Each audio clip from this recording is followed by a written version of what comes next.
But the only thing that has changed was now I was not just building something, I was building something for someone, which is for people that are the people I care about. I talked about how Tujenge helped me to care more deeply about the people around me and the society I'm in. This motivated me a lot because I get this question a lot. That is, are you really sure that it is free? Like, why will it be free? But it is free because me and the people we are together, it's more than getting advantage than giving back giving back to a place and people we get we got a lot from, and that motivates us a lot because most of the time we are really trying to find a reason to keep going, a reason to keep working on this, like why should we even ask, like why should we keep working on this? But we are really pushed by the fact that not only we are building something that is helpful, but we are building it for people we love and people we care about. And that for us, it's enough. It's enough to, yeah, to just be like, let's just work on this. Um, and when it comes to target Nguzo as Nguzo, for now, it is for Burundians, I would say. For now, it is for Burundians. But in the plan, it goes beyond Burundi. But the idea of Nguzo I talked about here is about Burundi. It only, sorry for Burundi. But because as I said, Nguzo Marketplace is part of a big idea. And that idea is basically to use technology to make an impact and shape an impact that we want. And that goes beyond Burundi. But the one I presented here today, it's about Burundi. Cool. Thank you. Oh, wow. There's a lot of hands now. Hi, I'm Hello. Marie Aben from cohort 9. I have one question. I have two questions. So the first one, why the name Nguzo? And second, I wanted to know your opinion about you talking about building something. At some point, you can have something you are passionate about. They want to build something on what you're passionate about, but the people around you need something else. So my question is, do you build the thing about what you're passionate about, or do you solve what people around you really need, or do you merge the two things? Like you search for a way to merge your passion and what people need. Yeah, thank you. Thank you very much for your question, Ruben. Why Nguzo? Nguzo is a Swahili name, and I'm really proud of this name. I'm really proud of this name because it really conveys who we are and what we want to be. Because as I said, the journey is still long and we are still trying to head to where we want to be. And nguzo, it basically means in Kiswahili, for people who, talk huzungumuza Kiswahili. It means pillar. And if you followed my presentation, at some point I talked about our pillars and why we chose the name pillar for a marketplace is because the marketplace goes beyond selling. It embeds in it an idea of we want to be an environmental pillar because Like actually one of the projects we are planning to do is to build, no, no, is it to build? I don't know, like to make, but I think it's to build because it's not us who be making them. The trash bins in the city, like in Bujumbura, because because of trash, like trash is a problem. Like we all know, like trash is a problem there. That's why one of the reasons of the name goes, we want to be an environmental pillar. How people can, just give away the things they are no longer using, things they no longer need. And another one is economical pillar. That one is just straightforward. You're just selling basically. So like you get some money and um, we don't want, anything from the people who are selling and who are buying. That's why we like, okay, it's just between people. We are just, putting that platform there for the people to use. And the last one is a social pillar. And, as I explained, like you get to meet people that you couldn't have met before. Literally you meet them because, you have to discuss and you have to just go meet them. And we looked at all of that and we're like, okay, what can we use, as a name for this? And yeah, we just came up with, I think Nguzo, it just sounds, great first and it communicates what we want to do and who we are. That's why the name Guzo. And your last question, I mean, I'll be brief on this one, but the only thing I can say about this is more of what Karen said. And I think it was Aristotle, know thyself. And by that is, like your passions are your passions. And I would just say that they are just your passions. Um, are they something to build something upon? That's up to you to decide. It's not up to anybody else to decide. That's up to you. Will it help the people around you? For example, like if I'm a Burundian, to give an example, and I'm passionate about, maybe space and everything. For now, you know, I can't build SpaceX, for example, but would building it help people, Burundians? Maybe it might. I don't know. But as I said, it's up to you. Like, I don't have a straightforward answer, but for us, about Nguzo, the passion was about technology and technology in a sense that creates direct impact and visible impact. And we thought about what could be the ways we could do that, and we came up with this one.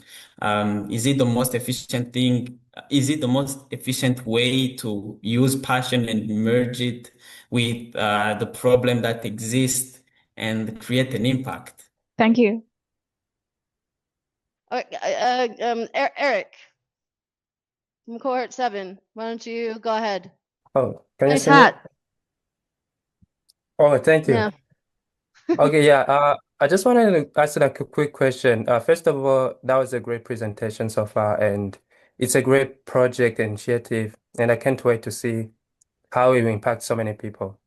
And just a quick question, are we going with an assumption that maybe this project required like a collaboration teamwork?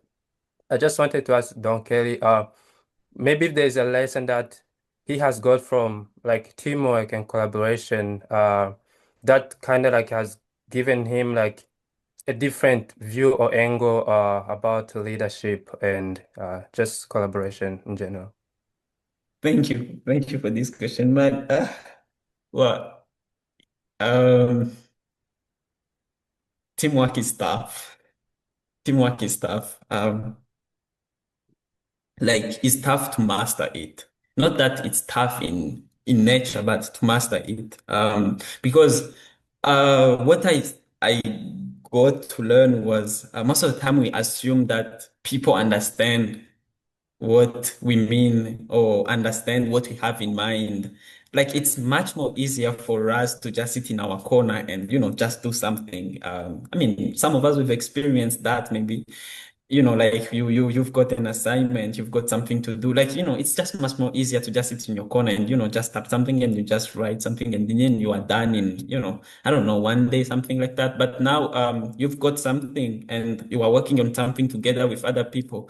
And, not only that, you have first to understand it, but now you have to make someone else understand that same thing, which sometimes is, a bit tricky. But, the more you do it, the more you get to interact with people and the more you genuinely do it.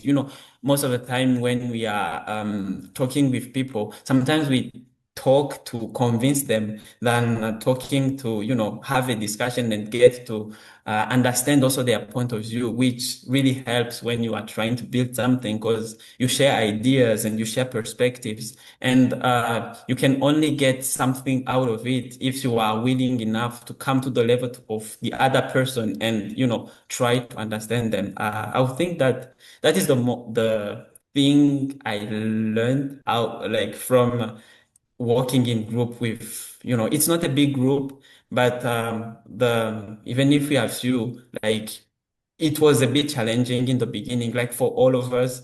But like the more you do it, the more you practice and the more you genuinely interact with people, yeah, the more like yeah, you get to be good at it. I would say like that would be my attempt to be. Thank you. Maybe we get Oz. I think what I'm gonna do is like two more because I don't want to take too much more time. But I'll get Ozian and then Robert. Okay. All right, Ozian, go ahead. Yeah, hi everyone. My name is Ozian Zoisenga. I'm from cohort 2. And yeah, I have a quick question about your presentation. And that was it's a very interesting project. And yeah, so my question is, at this point where you guys are now, if you had all, let's say if resources or anything else was not an issue, what is one thing you guys would change about your project right now? Like if you could do everything you want to do about this project, what is one thing you would change about it? Thank you, Ocean, for this question. Like the first thing I would say is, for example, now, like a huge part of our team is not in Burundi, and we are sorry about that. But like we are a team of six, for example, and two of them are the only people in Burundi, and oh my, if we had resources and everything like all everything we wanted to happen actually to happen. I would say that we would first like, a big team in Burundi. Because why am I saying that? It is we are trying to build something for Burundi, and the only way to get insight on even how to make it even much more efficient and make it better is through feedback from the people who are, actually in Burundi. And when you are not in Burundi, the only thing you get are, just through social media, through, these way and these, like you don't really have a direct interaction with the people you are even building that thing for. I mean, we have, like for example, two people who are really working really hard, but they are working hard, but there was maybe a way to make it easier for them and to make it even easier for what we are building. So that would be the first one, and the second one would be to get to run all of the things we want to run because as I said, like we have, like a full plan of the things we want to run, but we have to make them, run sequentially because running them in parallel would, like draw too much of resources than we can provide. So like we have to be cautious on, how we do all of that, even though we think they are needed, but we have to create a priority of, what to do first and then maybe what to do after, gathering all those resources. It will mostly be that because we want to create an impact and we want to make that impact, but we have to create a queue about what we should start with and what should follow. Yeah, Mm. I would say that's Yeah, just it. good luck with everything. Thank you very much. Okay, one more question from the classroom. Okay, thank you for this opportunity. My question is, since you know that in Burundi we have many marketplace, what is your unique selling proposition? What is your unique value that you have in Nguzo? And the second is, are you aiming to earn some income? And my third question is, since you reached over 100 downloads on Play Store, how are you planning to reach more downloads? Thank you, Robert. And the first one, as we don't view other marketplaces as people who are competing with us. We can even see them as why not partners or people with who we can like try to see if we can maybe meet somewhere and then try to propose something because for us as I said, it's more about who we are and what we are doing and what we are trying to do is creating an impact and who we are, we have our own pillars and I think in what way we are different is in the way we do things and how we do them and how we approach them. We approach them so that they align with who we are, which is we have our pillars, which is environmental pillar, we have economical pillar and social pillar. And if any of those is missing, it's no longer Nguzo as it is. I think that's one way in which we are in which we are different. And I assume with the second question, you meant making it maybe a bit premium, like making people pay or something like that when you talked about income. As I said, Nguzo is free by design. And me and my team, what we do, like whenever we are trying to do something, whenever we are trying, for example, to add a new feature, whenever we are trying to put something new in it, we always ask ourselves, like, with this thing we are trying to add, fit into the vision we have, which is free by design. If it doesn't fit, if it's, it will maybe be hard for us to, meet up with that design, which is it has to be free. We have to pause it first. And to just answer straight to your question, not this soon. Not this soon. And actually, in the plans, there is no such thing as making it, people pay for it. And with the last one, actually, now we started. It has been almost a month, not a month. A month. It's in misses, I think. 5 days or something after we launched it officially. And we have more than 500 downloads. We think that it has potential in itself. And we have our plan, yes, we have our plan of, making it, you know, known to people, reach out to people, taking it to people, like, we have that, but we think that the way it is built and the way it is structured in itself, it's in a way that even the people themselves can, make it known, because when you use something and you think it's good, why not talk to a friend, and show them about, that thing. You can just maybe reflect on maybe how you learned about WhatsApp or something. I don't know, but for me, I didn't learn WhatsApp from WhatsApp. It's, someone who used WhatsApp and, they came and told me about WhatsApp and I just started use WhatsApp, and because they were satisfied with what they were proposing and, with what it is. Yeah. We have our plan, which is kind of an internal plan. Um, but we also trust that people themselves, because they will be satisfied with what they're proposing, they can even, share it with other people and make it known to other people. Thank you. Thank you very much. Thank you very much.